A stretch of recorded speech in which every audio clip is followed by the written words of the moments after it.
お米は冷蔵庫で保存すると鮮度が長持ちします。常温で保存すると湿気や温度変化で早く劣化しますが、冷蔵庫で保存することで虫の発生を防ぎ、栄養素も保持されます。密閉容器に入れて保存すればさらに効果的です。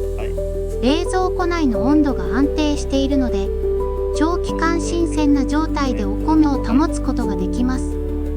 これでいつでも美味しいご飯が楽しめます。